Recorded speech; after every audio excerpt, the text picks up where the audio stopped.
Welcome back to Namaste DSA, my dear friends. So today we will solve palindrome number problem. Okay. So first of all, let's see what is a palindrome number. So basically, see, we are given an integer x over here, and we have to return true if this number is palindrome. Now, what is palindrome? Read the definition of palindrome. It says that an integer is a palindrome when it reads the same forward and backwards.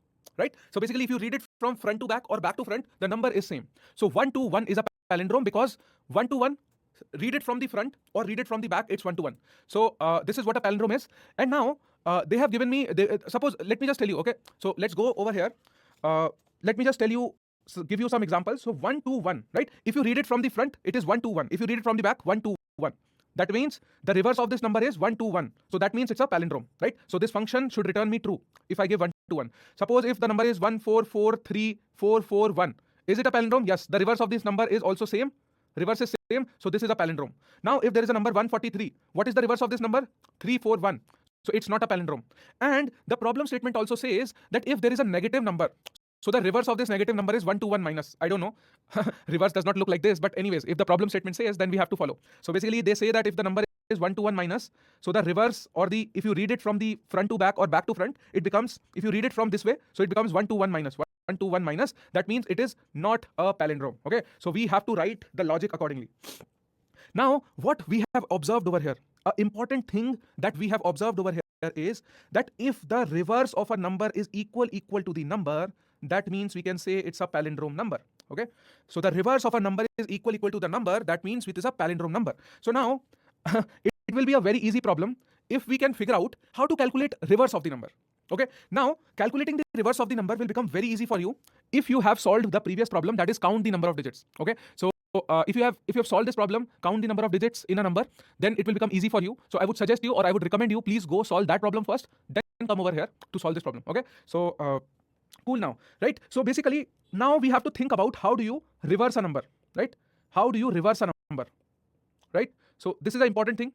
And now see, you basically have to reverse a number mathematically and inside loops, right? So that is when, that is the tricky part. So now let me just tell you theory that how we will do it, then I will write code for it, okay? So suppose if there is a number 1, 2, 3, 4, how would you reverse this number? So basically, we somehow have to find the last digit over here, right? We somehow have to find the last digit over here, and we have to keep adding this last digit to my reverse, right? My reverse will become 4 if there is a last digit. Then what we will do, we will remove the last digit from the here, right? We will remove the last digit from the original number, right? 4 is gone now. Then I will again find the last digit, and then the last digit will be 3. I will somehow add that 3 over here, right? I will now again remove the last digit from my number, and then I will just again find the last digit and then add it over here to reverse, right? And then again I will remove this last digit, and over here we have got the and then I will find out the last digit, and we will move this last digit over here, and that's how we'll find reverse. Now this looks very easy when I'm explaining it, but let me tell you how can you do this mathematically and how can you write code for it. But let me tell you the operation that I was telling, right? The operation, suppose if the number is 1, 2, 3, 4, how do you find the last digit of the number? Let me give you the hint. How do you find the last digit of a number? Listen to this very carefully because it's a very, very important concept. If you don't understand it, you will not be able to solve this problem. How do you find out the last digit of a number? Tell me, mathematically.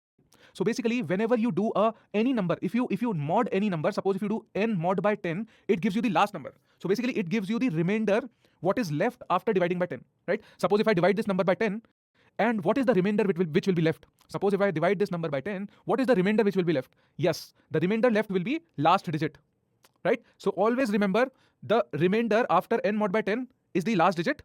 And how do you remove the last digit from the number? Tell me, suppose if I have to remove this 4 and the number should be just 123.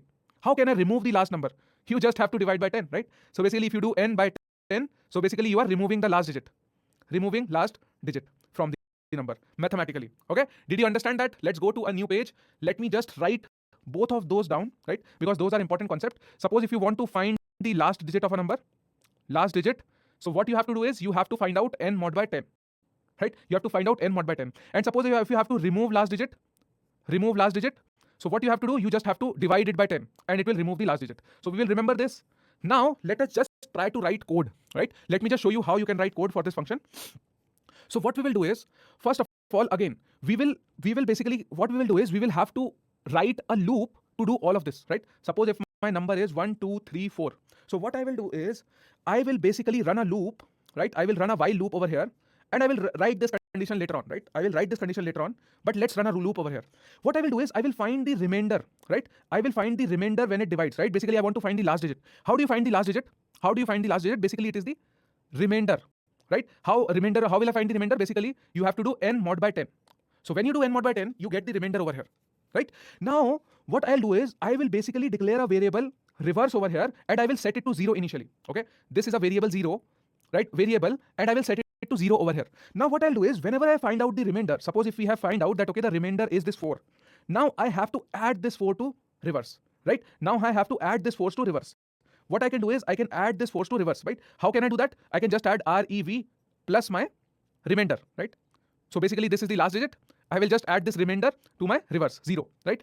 Then what I will do is I have to remove this digit now. I have to remove this digit from the number. So what I will do is then I will do n is equals to n divided by 10. I will actually divide the number by 10, okay? And I'll keep doing this till my number becomes 0, right? So if my number is greater than 0, it will keep running. This loop will keep running till my number is 0. Because see, what we will do is we will just remove this last digit, right? We will just remove this last digit again. We will just remove this last digit again. We will just remove this last digit again. Eventually, my number will become 0 and this loop will end, right? So basically, this is the condition. Now, let us see how this will work, and there is a slight bug in this code, but let us dry run and then you will find out the bug and then we will solve it. Suppose if my number is 1, 2, 3, 4 initially, right? Now what I'm doing is I have calculated the remainder. So what is there in remainder? So basically the remainder comes 4. Now, when you do reverse is equals to reverse plus remainder, so my reverse becomes 4 plus 0, 4. Okay, and then I actually divide my number n is equals to n mod by 10. So my numbers become 1, 2, 3, right? My number become 1, 2, 3. Now this loop will run once again and I will check if the number is greater than 0. Yes, the number is greater than 0. Then I will calculate the remainder once again. I will find out the last digit, which is 3, right? Now, how do I add 3 over here so that it does not add to 4 and become 7, but it comes onto the next digit? How should I add this number so that it becomes the next digit? Suppose if you have x is equals to 4, right? What should I do? What should I do to add 3 over here? What should I do to add 3 at the last digit? So it's a very easy mathematical operation. What you have to do is you have to do a reverse is equals to 10 into reverse plus x. Got it? Now this is a very important thing that you have to do, 10 into reverse plus x. Okay, I know this can be a little very confusing, but let me tell you. So over here, instead of doing reverse plus rem, what we have to do is that's why I left the space over here. You have to do 10 into reverse, right? So let me just dry run and tell it to you, 10 into reverse. And why I am doing this? This is a very important thing, okay? So let's dry run it, then you will understand, okay? So let me first of all make it a little small, right? So just a minute. Make it resize and then let me just make it a little small. Now let us just dry run this code, okay? So it's a very interesting, amazing code. So see, my n initially is 1, 2, 3, 4, okay? And what's my last digit?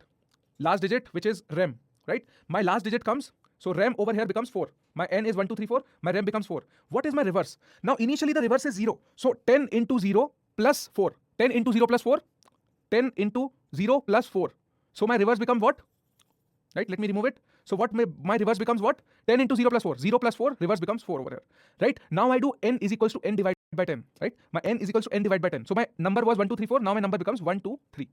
Right? What happens? Now this loop runs once again. It checks is n greater than 0. Yes, it's 123. It's greater than 0. Now it comes over here. Now it divides this. Now my n becomes what? 123. Right? 123. Now it again calculates the remainder. Now my remainder becomes 3 over here.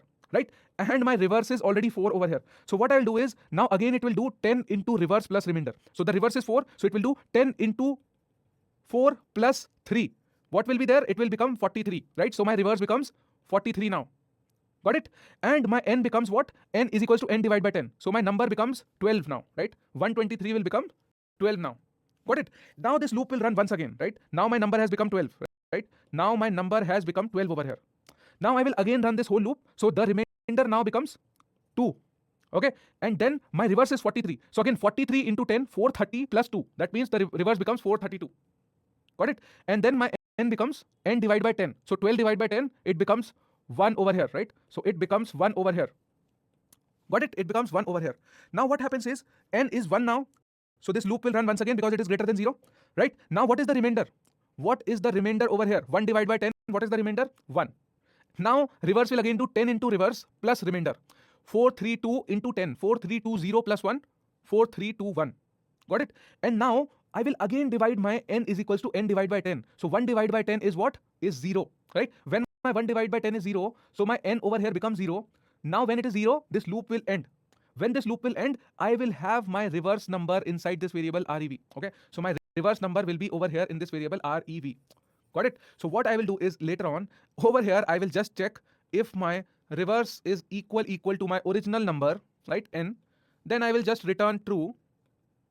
Otherwise, I will return false. Easy or not? Right? Easy or not? Tell me. Shall I dry run it once again? Shall I dry run and explain it to you once again? Let's do it once again. I am not in any, I don't want to take any shortcuts or something. I want this concept to be very clear in your head. Okay? So let's do that once again. This time, let's take some other number. Okay? Let's take the n as n is equals to, let's take a palindrome number this time. Okay? So let's take a palindrome number. Let's call this as 25 and then 52. Okay, let's take this 4-digit number. So my number is 2552. I will calculate the remainder of this number. So what will happen? My remainder will become what? If I do mod by 10, it becomes 2. What is the reverse of this number? Right, reverse of this number is 10 into reverse. Reverse initially is 0. 10 into 0, 0 plus 2 becomes 2.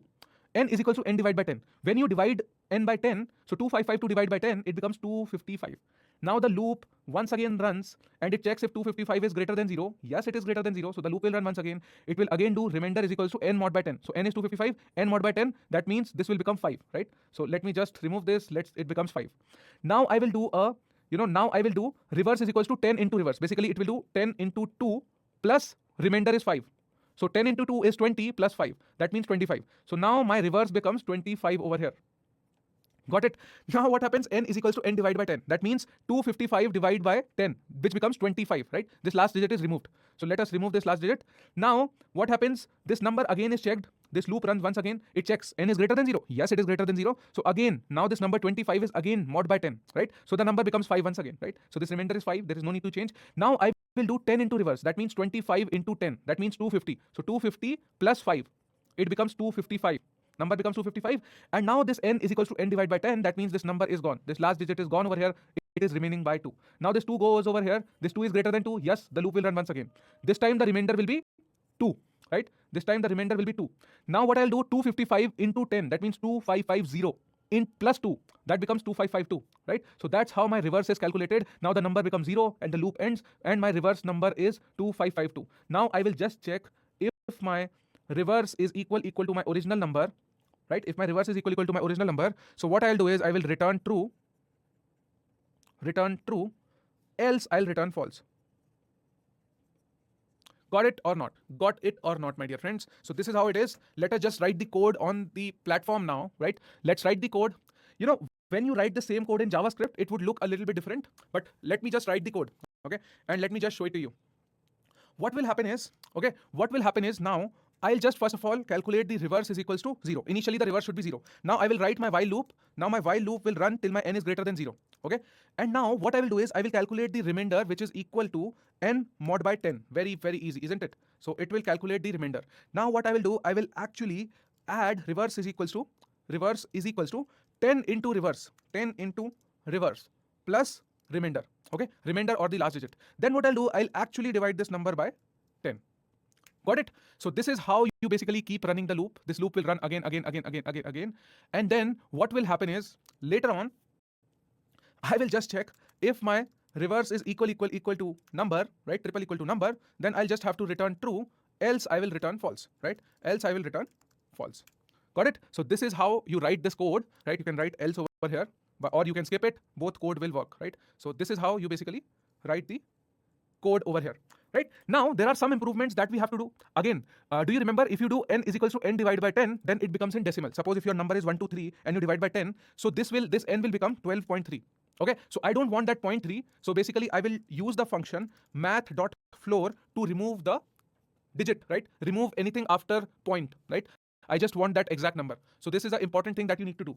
Now, again, see, when you are, so this number is x over here, right? So basically, when you are checking reverse is equals to x, over here I am using n everywhere, right? So basically, ideally it should be x, right? Ideally it should be x.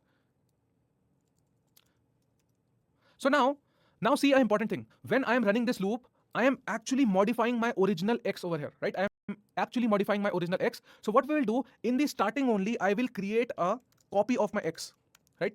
I will create a copy of my x so that later on, because see, I am modifying this number, right? So basically in this process, my number at the end becomes 0. So where is my original number? I'll have to store the copy of my original number so that I can track it later, because over here x will always be 0, right? Because I am dividing it again and again. So what I'll do is I will check with the copy whether this reverse is equal to copy or not, and then this is how my code will be. Our solution is correct, but the problem is that we have not handled for negative number. So what I'm trying to say is, for positive numbers this code should work perfectly fine, but for negative numbers it won't. So what we can do is we will just handle that case. Suppose if my number is less than 0, that means if I have a negative number, because see, negative number can never be palindrome, because whenever you will try to reverse this number or maybe read it from back, so always it will end with minus at the end and it will always be false. So we can safely assume that if a number is negative, then just return false, right? Then just return false. Okay, so this is the code. Now let us just run this code and see if it works. If I click on run, so yes, so all the test cases are accepted, and if I try to submit this code over here, so it should also work for sure. Cool. So my code works, right? So this is what the solution is. Now, can I improve this solution a little, right? Can I improve this solution a little, right? From the coding point of view, this solution can be improved a little over here, right? Basically, if you are doing, if reverse is equal to copy, then return true, otherwise return false. So basically you can write this whole if else condition in a very short fashion. Return reverse is equal to x copy, right? That's it, right? This whole code can be replaced by this one line. So basically, when this is a, what is this? This is basically a condition. So if you are checking if my reverse is equal to x copy, so this condition will return true or false if this is equal or not, right? So basically, instead of doing this whole thing, you can exactly do reverse equal to copy, and this code should also work. Let us run it and submit it, and I think this should work. So it makes our code look much cleaner. If I submit it, it should, yeah, it submitted the code, and now this makes our code look much cleaner over here, and we can keep this code like this, right? So this is what the code is, and if I submit this, hope you would have understood this code now. I would suggest you, please go to this question and try to solve it yourself without looking at my solution, and solve it for yourself. That's all in this video. In the next video, we will cover another amazing question. Till then, bye-bye. See you in the next video. Namaste.